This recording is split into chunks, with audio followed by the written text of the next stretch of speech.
30대 중반의 여성으로 저는 현재 딸 하나, 아들 하나 낳고 가정을 잘 꾸리고 있습니다.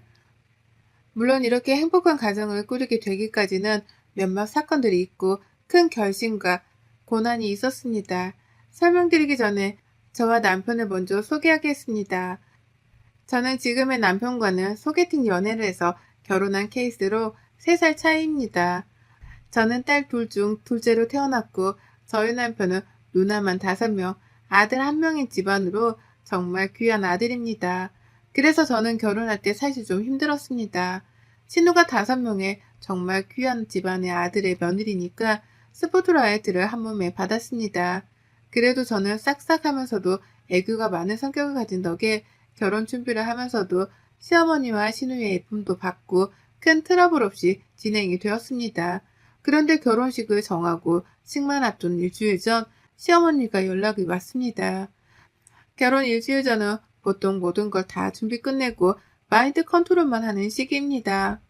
아가, 다 너희를 위한 거니까 지금 당장 예약한 결혼식장 취소하고 내가 지금 알려주는 식장으로 결혼식 날짜 또한 바꿔서 예약해라.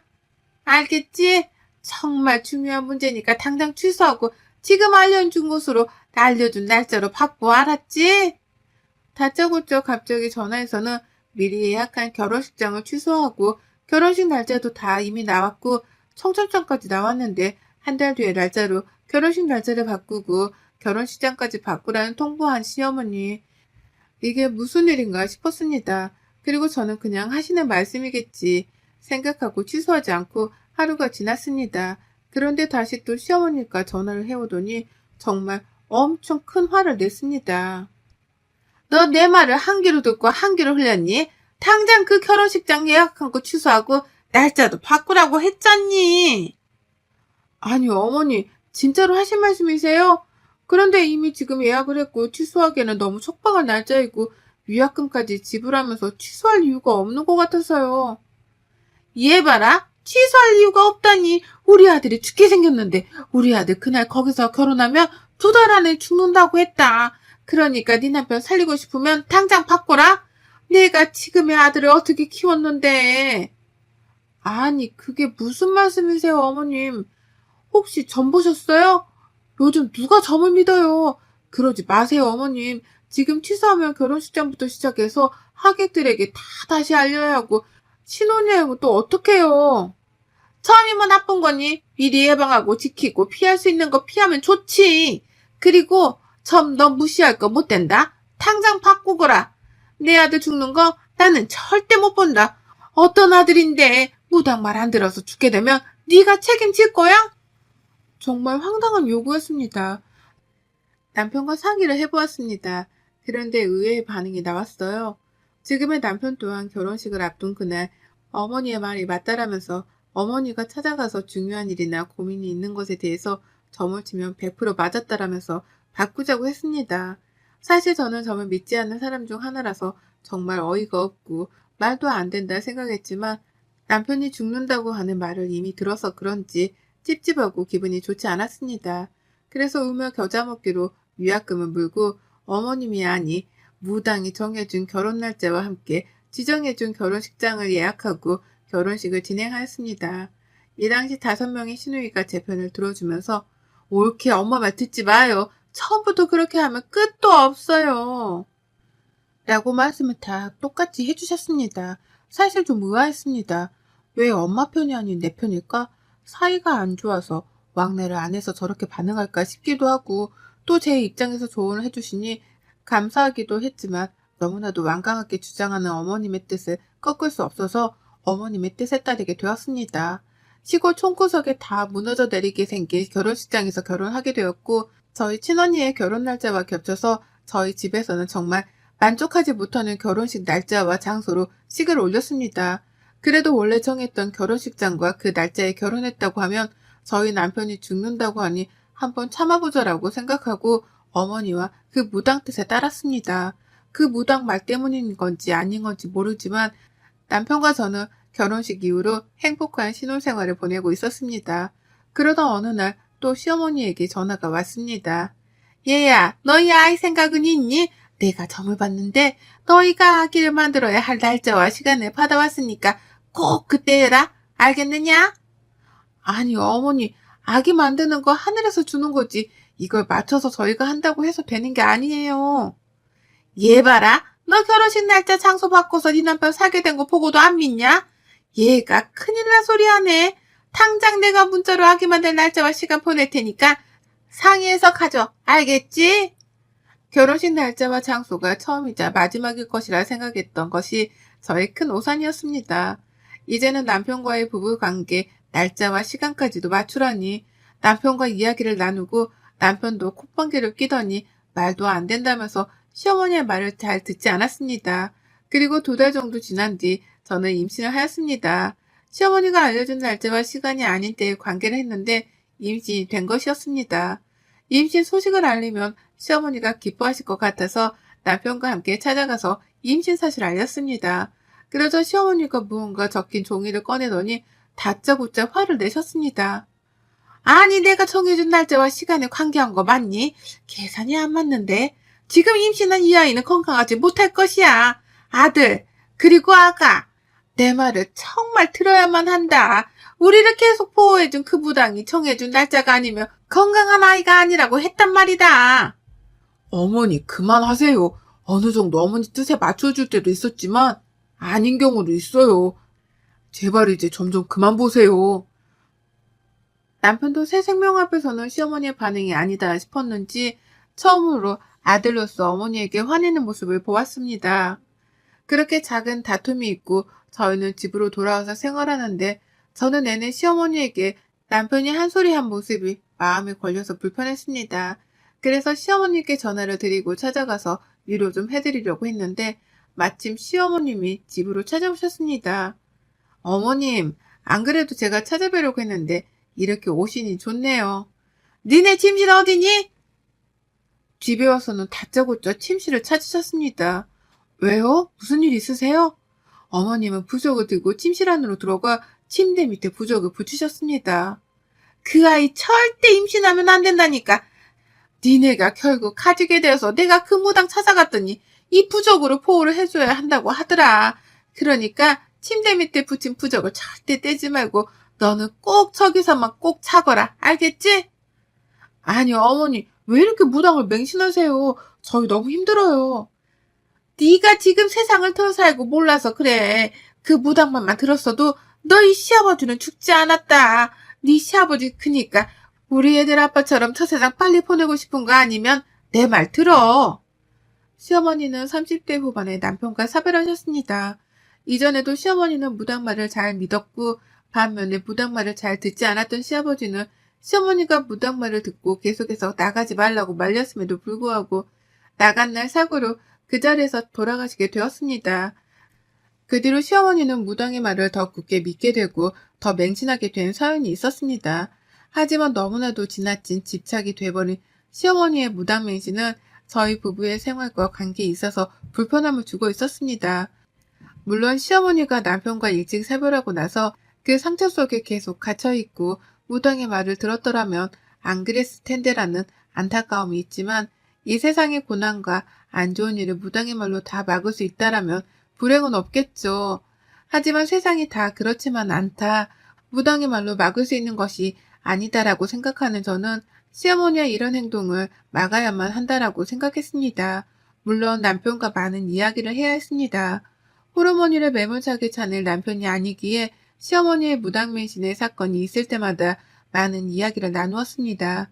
그리고 이쯤에서 멈추시겠지라고 생각하며 지내던 어느 날 생각지도 못한 일이 터졌습니다. 새 생명을 품고 있던 저는 혼자 점심을 먹다가 갑자기 배가 아파서 병원에 가게 되었습니다. 그런데 생각지도 못한 아이의 심정지, 4개월 정도 품고 지낸 새 생명의 아이가 이렇게 저희 부부의 품을 떠났습니다. 유산의 슬픔과 아픔을 이겨내지 못하고 누워서 지내고 있던 때에 시어머니가 집으로 찾아오셨습니다. 내심 시어머니 위로를 기다렸던 저는 시어머니가 반가웠습니다. 그런데 시어머니는 오시더니 제가 누워있는 침대 밑을 보시면서 무언가 찾으셨습니다. 어딨어? 내가 저번에 붙여준 거 어딨어? 네? 뭘 말씀이세요, 어머니? 얘 봐라. 내가 500만 원이나 들여서 부적 가지고 와서 네 침대 밑에 붙여줬잖아. 네가 처음부터 내가 알려준 날짜에 관계를 가지고 얘를 가졌으면 이렇게 돈 나갈 일도 없고 얘가 잘못될 일도 없었을 거 아니냐. 그 부적 쓴 돈도 날리고 얘도 날리고 왜 이렇게 말을 안 듣는 거니? 아니 어머니 부적을 그렇게 큰 돈을 주고 쓰셨어요? 그리고 그 부적 때문에 지금 저희 아이가 잘못됐다고 믿는 거세요? 아직도 얘가 정신을 못 차렸다 못 차렸어. 시어머니는 위로는커녕 오자마자 부적을 잡고 답답한 마음을 표현하고 가버리셨습니다. 순간 시어머니가 말한 것들이 스쳐 지나가면서 정말 그 부적을 붙이고 있었더라면 우리 아기가 떠나지 않았을까? 라는 생각이 들면서 후회의 감정도 밀려오고 머릿속이 복잡했습니다. 시아버지가 시어머니의 말을 듣지 않아서 돌아가신 것처럼 우리 아가도 내가 말을 듣지 않아서 이렇게 떠나게 된 것일까? 정말 슬픈 시간들이 밀려왔습니다. 남편 또한 흔들리기 시작했습니다. 여보, 우리 이제부터라도 어머님 말 좀 들어보자. 아무래도 맞는 것 같아. 우리 아기도 어머님 말 들었더라면 지킬 수 있었을 것 같아. 그래 여보, 어머니 말을 한번 들어보고 살아보는 것도 나쁘지 않을 것 같아. 우리도 속상하지만 어머님도 속상하실 거야. 저희 부부는 유산의 슬픔을 서로 위로하면서 또한 어머님의 답답함과 속상함을 이해해보려 노력하고 또 어머님의 무단매신을 어느 정도 참고 해보고 믿어보기로 다짐을 하였습니다. 3개월의 시간이 흐른 뒤 시어머님이 반찬을 해오시면서 쪽지 하나를 건넸습니다. 이번에 꼭 지켜라 알겠지? 그리고 이것도 받아라. 이게 뭐예요 어머님? 아, 합방 날짜랑 시간인 거죠? 근데 이건 또 뭐인지. 합방 날짜랑 시간 꼭 지키고 이건 그 무당한테 어렵게 구한 팬티랑 관계 전에 이불 밑에 넣고 해야 하는 볏짚 인형이다. 이렇게 해야 저번 같은 일이 일어나지 않는다고 하니까 꼭 지켜. 알았지? 알겠어요, 어머님. 솔직히 내키지 않는 미신 같은 말들과 날짜 행동이었지만 유산의 아픔과 함께 시어머님의 무당말을 한번 들어보자라는 생각이 들어서 믿져야 본전이다라는 마음을 가지게 되었습니다. 그리고 남편도 한 번은 믿어보자라는 심정으로 시어머니가 하라는 대로 날짜와 시간 그리고 볏짚 인형을 이불 밑에 넣고 관계를 했습니다. 그런데 정말 신기하게도 임신이 되었고 건강한 아이를 출산하게 되었습니다. 정말 무당의 말과 방법 때문인지는 모르지만 저희는 그렇게 건강한 딸아이를 출산하고 힘들지만 행복한 육아를 하고 있던 어느 날이었습니다. 아가, 저번에 무당이 정해진 이름이 별로더라. 들어보니까 아기 이름을 안 바꾸면 정말 큰일 난다고 하더라. 팔자가 사납고 평생 살 때 좋지 않다고 하니까 바꿔라 당장. 이번에 내가 무당이랑 같이 뽑아본 이름이다. 목록이 여러 개 있지만 나랑 무당이 정한 것은 이 첫 번째, 두 번째니까 오늘 밤까지 정해서 이번 주 내로 변경 신청해라. 갑자기 찾아오셔서 호적에 이미 저번에 무당과 시어머니가 정해준 아이의 이름을 또 바꾸라고 통보를 하셨습니다. 사실 이름을 바꾸라고 말하기 전에도 출산하기 전까지 그리고 출산 후부터 아이 호적 올리는 날 이름 그리고 출산일 아기가 밖에 처음 나가야 하는 날짜와 함께 정말 사소한 것부터 무당에게 다 물어보고 저희에게 지키라고 통보하는 날이 많았습니다. 이날은 이건 아니다 라는 생각이 들었습니다. 저희 부부가 수긍하고 어느 정도 참는 건 이해는 되지만 이제 손녀에게까지 이런 식으로 무단매신의 행동과 말을 강요하게 된다면 큰일 날 것이라는 직감이 들었습니다. 그래서 그 자리에서 시어머니에게 설명을 하면서 이제 그만하시라고 했습니다. 저도 어디서 이런 용기가 나왔는지 모르겠지만 아마 자식을 위한 사랑의 힘 덕분이었던 것 같습니다. 어머니 이제 그만하세요. 저도 어느 정도 어머님과 그 무당분의 말을 들어보고 참고도 해봤지만 아닐 때도 많았고 피곤하고 불안할 때가 많은 것 같아요. 얘가 또 살만하니까 이러네. 가만 보니까 우리 집안에 네가 들어와서 자꾸 문제를 일으키는 것 같다. 아무래도 그 무당 말이 맞는 것 같아. 그 무당이 그러더라. 네가 우리 집안에 잘못 들어왔다고. 우리 서방 데려간 귀신처럼 우리 아들 데려갈 수도 있다고 하더니만 맞네 맞아. 어머니 그 무당한테 바친 돈 이제 감당 안 돼요. 저희도 그만하세요. 어머님은 재력이 어느 정도 있으신 편이었지만 최근에는 손녀딸 사랑으로 무당에서 점을 치고 부적을 쓰느라 돈을 많이 사용하시고 남편에게 얼마씩 타서는 계속 점치면서 부적을 사오고 계셨습니다. 그래서 저희 또한 그 금액을 감당하기가 어려운 상황이었습니다. 이런 상황 속에서 남편이 다행히도 저와 의견이 같았습니다. 우리 엄마 진짜 점점 무당에 미쳐가는 것 같고 이러다가 우리 가정도 문제가 생기겠어. 안 되겠어. 내가 결판을 지어야지. 남편은 고맙게도 시어머니의 무당매신을 병적으로 바라봐 주었고 아니다 싶어서 어머님과 결단을 내려 시댁으로 향했습니다. 물론 저와 같이 갔습니다. 그런데 마침 시누이 5명도 함께 와주셨어요. 아니 처녀 때문에 우리 새끼들이 지금 다 마음이 편하고 나를 적대시하며 찾아왔네. 찾아왔어. 아이고 내 팔자야. 이게 무슨 일이야. 여자가 집안에 잘 들어와야 한다더니 이 여우년이 우리 집안 다 사이를 갈라놓고 내 인생을 망쳐놓는다고 하더니 맞네 맞아. 아이고야. 엄마 이제 그만해 진짜로. 내가 이혼하게 된 것도 무당이 점쳐준 날짜가 아니어서가 아니야. 엄마가 무슨 일이 있을 때마다 계속해서 무당의 조언을 갖다 대고 강요해서 질려서 내가 이 서방이랑 갈라서게 된 거지. 그래요 엄마 그만해요. 진짜 올케랑 우리 동생도 이혼하게 만들 거예요? 저 여우년 때문에 우리 아가들이 나를 다 공격하네. 아이고 아이고 아들 선택해. 저 여우년이야? 아니면 이 불쌍한 홀어머니냐? 내가 너를 어떻게 키웠는데. 한순간에 제가 어느 한 집안을 망친 여자가 되었고 시어머니는 자신이냐 아니면 저냐의 선택의 상황을 남편에게 만들었습니다. 남편에 대한 신뢰가 있었지만 순간 또 그 선택의 순간에 있어서 떨렸습니다.